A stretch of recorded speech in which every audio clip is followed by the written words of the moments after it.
बिस्मिल्लाहिर्रहमानिर्रहीम। नाज़रीन अस्सलाम वालेकुम, मैं हूँ इमरान वसीम।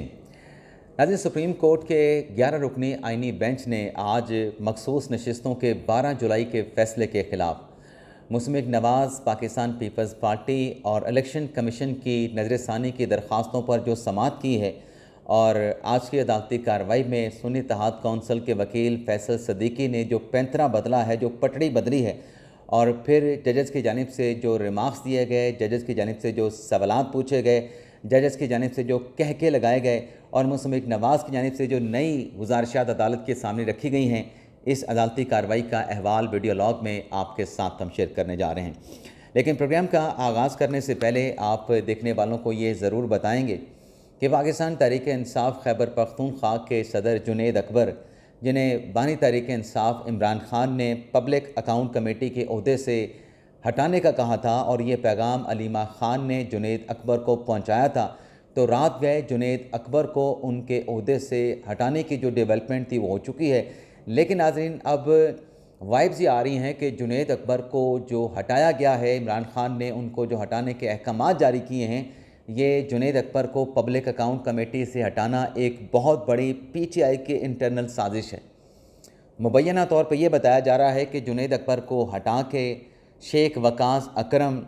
या साहबज़ादा हामिद रज़ा जो हैं वो ख़ुद पब्लिक अकाउंट कमेटी के चेयरमैन बनना चाहते हैं। तो इस हवाले से हम कुछ इन्फॉर्मेशन हासिल करेंगे नेक्स्ट वीडियो लॉग में। क्या ये वाकई साजिश के तहत इमरान खान के कान भरे गए हैं और इमरान खान से जुनैद अकबर को पब्लिक अकाउंट कमेटी से हटाने का फ़ैसला लिया गया है? तो इस खबर की डिटेल नेक्स्ट वीडियो लॉग में आपके साथ हम शेयर करेंगे। अब हम बात कर लेते हैं जो मखसूस नशिस्तों के केस की एक हफ़्ते के वक्फे के बाद समाअत हुई। सुन्नी इत्तेहाद कौंसिल के वकील फैसल सदीकी पेश हुए। 11 रुकनी बेंच आके बैठा तो मुस्लिम नवाज़ के वकील हारिस अज़मत ने यह कहा कि उन्होंने इस केस में अपनी जो इजाफी गुजारिशात हैं, मारूज़ात हैं, वो तहरीरी शक्ल में अदालत में जमा करवा दी हैं।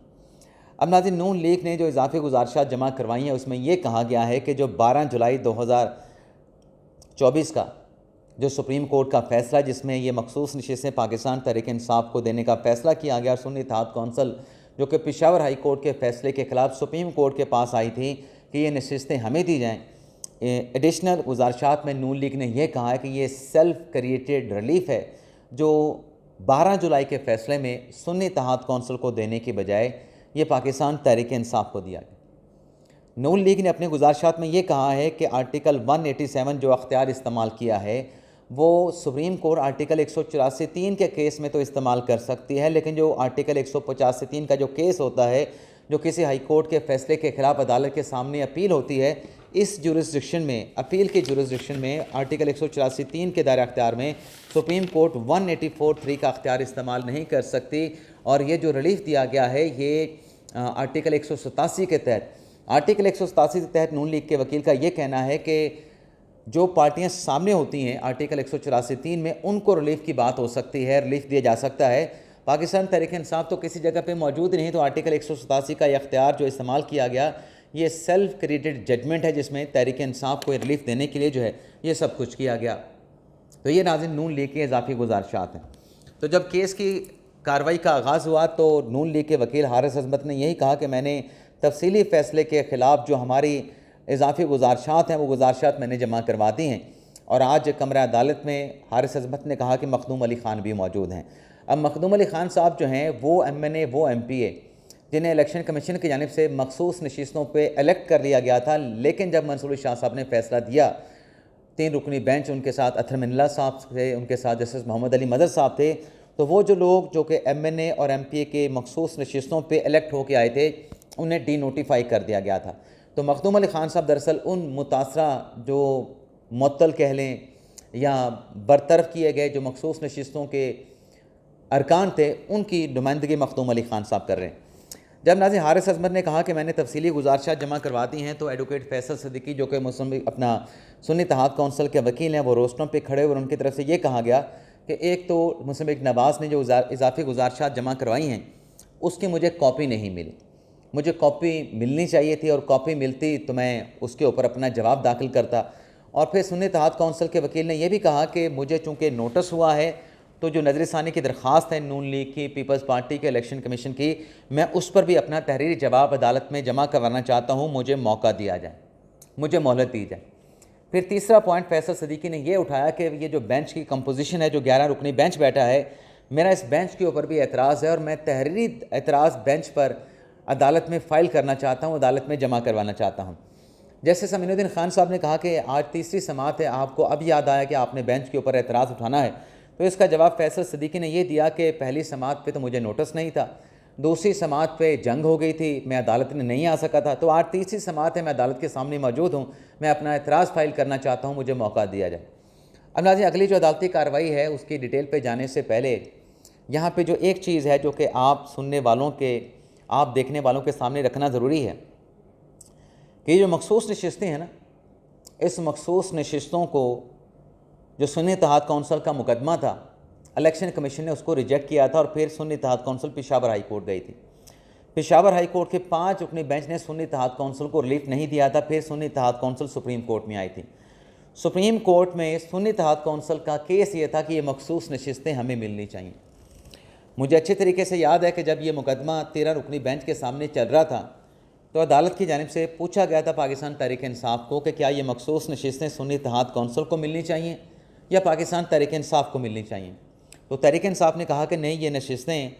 सुन्नी इत्तेहाद कौंसिल को मिलनी चाहिए। सुन्नी इत्तेहाद कौंसिल के वकील फैसल सदीकी साहब से पूछा गया तो उन्होंने ये कहा कि नहीं, ये सीटें हमें ही मिलनी चाहिए, ये सीटें पाकिस्तान तहरीक इंसाफ की नहीं है, क्योंकि सवाल ये था कि क्या ये सीटें सुन्नी इत्तेहाद कौंसिल की बजाय हम तहरीक इंसाफ को दे दें, इस पर आपका क्या कहना। तो फैसल सदीकी ने कहा कि नहीं, ये सीटें हमें मिलनी चाहिए, सुन्नी इत्तेहाद कौंसिल को तहरीक इंसाफ का कोई राइट नहीं। अब नाज़रीन, 12 जुलाई का जो फैसला आया था, जो हम फैक्ट्स के बात करें, हकाइक पे बात करें,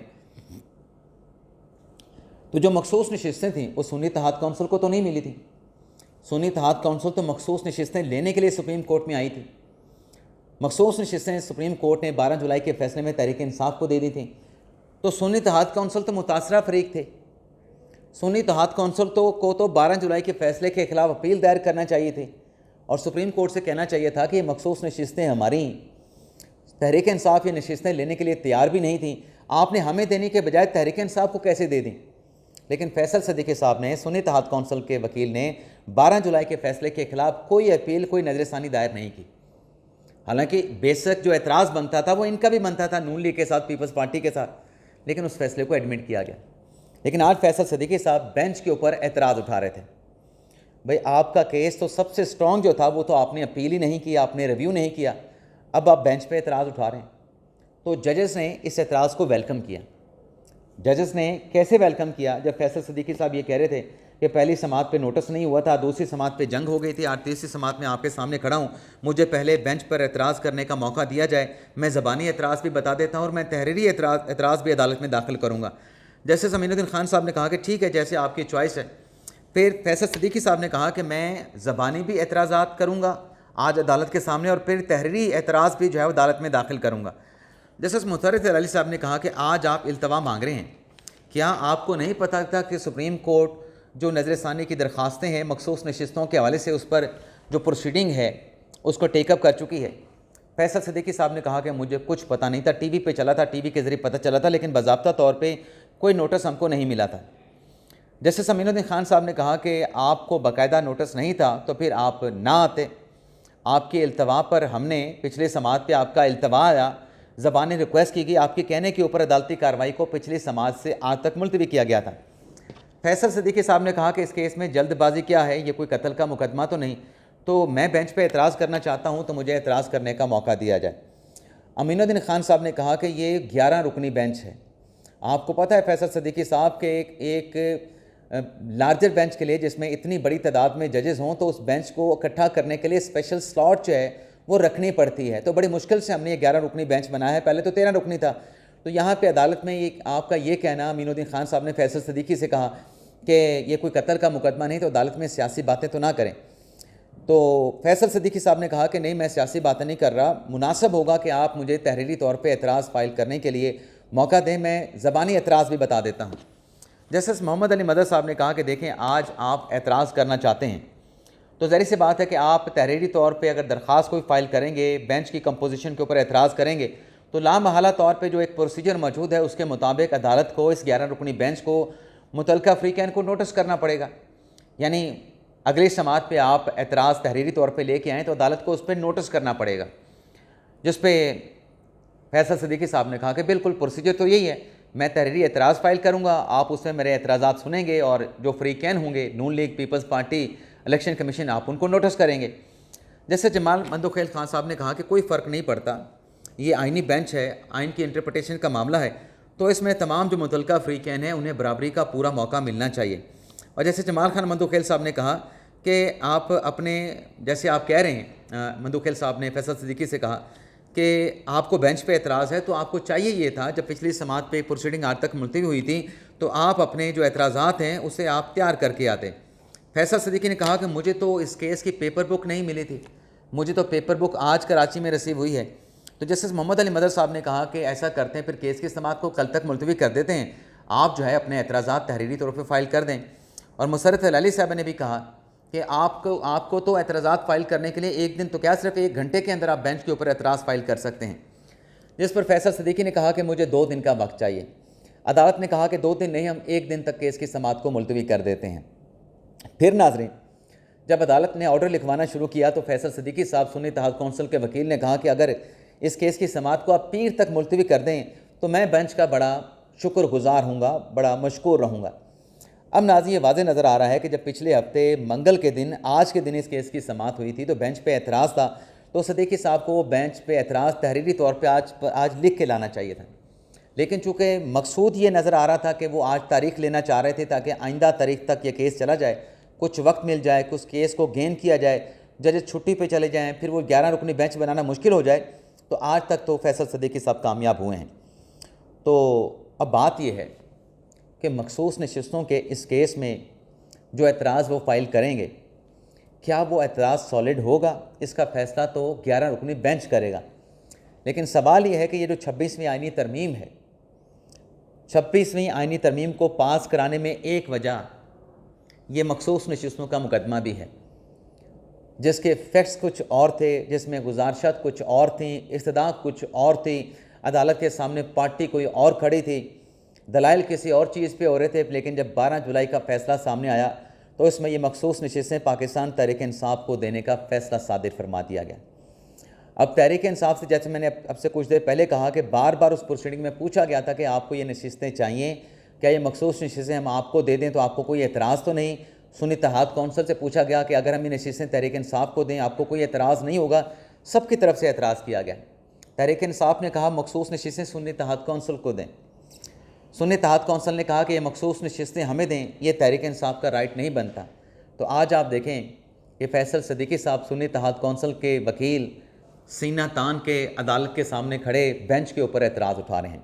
अब बेंच पर एतराज़ उठाने का मकसद क्या है? मकसद सिर्फ एक ही नज़र आता है कि इस बेंच में जस्टिस मंसूर अली शाह को, जस्टिस आयशा मलिक साहबा को, जस्टिस अतहर मिनल्ला साहब को, जस्टिस शाहिद वहीद साहब को, जस्टिस मुनीब अख्तर साहब को शामिल किया जाए। लेकिन क्या ये बेंच, अगर हम आइन की बात करें, मौजूदा जो आइन इस वक्त मौजूद है उसकी बात करें, क्या ये बेंच शामिल कर सकता है? बेंच शामिल नहीं कर सकता। आइनी बेंच के लिए जजेस जो नामजद करने का अख्तियार है वो जुडिशल कमीशन के पास है। जुडिशल कमीशन जिसको कॉन्स्टिट्यूशन बेंच के लिए नामजद करेगा वही जजेस जो हैं इस केस को सुन सकते हैं। अब 15 जजेस जो हैं वो कॉन्स्टिट्यूशन बेंच के लिए नामजद हो चुके हैं, लेकिन चूंकि आखिरी जो बेंच था जिसने 12 जुलाई का फैसला दिया था वो 13 रुकनी था, तो इसलिए इस केस में भी 13 रुकनी बेंच बनाया गया था, जिसमें आयशा मलिक साहबा ने और जैसे अकील बासी साहब ने इन तीनों नज़रसानी की दरख्वास्तें जो कि नून लीग की थी, पीपल्स पार्टी की थी, इलेक्शन कमीशन की थी, उसको मुस्तरद कर दिया था पहली समात पर ही। और उस 2 जजेस के मुश्तरका इख्तलाफी नोट में भी यही कहा गया था कि इसमें बाकी जो जजेस हैं उनको शामिल किया जाना चाहिए था, जो कि 12 जुलाई के बेंच का हिस्सा थे। तो जो 2 जजेस ने बात की है, आयशा मलिक साहबा ने और अकील अब्बासी साहब ने, तो फैसल सिद्दीकी साहब ने अपने एतराज़ात तो दाखिल करने हैं, लेकिन नज़र आ रहा है कि कमोबेश वही एतराज़ात फैसल सिद्दीकी साहब तहरीरी तौर पर अदालत में दाखिल करेंगे और उसमें उनकी कोशिश ये होगी या उनका मकसद ये होगा, उनकी ख्वाहिश ये होगी कि मंसूर अली शाह साहब के साथ जो बाकी 5 जजेज़ हैं, मंसूर अली शाह साहब के साथ जो बाकी 4 जजेज़ हैं उन्हें बेंच में शामिल करवा सके। लेकिन क्या ये मुमकिन है? मौजूदा कॉन्स्टिट्यूशन की जो एक स्कीम है उसके तहत ये नज़र नहीं आता। लेकिन बहरहाल देखते हैं आइंदा समात से पहले फैसल सिद्दीकी साहब के एतराज़ात क्या होते हैं, और फिर आइंदा पीर के उधर जब समात होगी अदालत उस एतराज़ात की दरख्वास्त पर फैसला क्या करती है।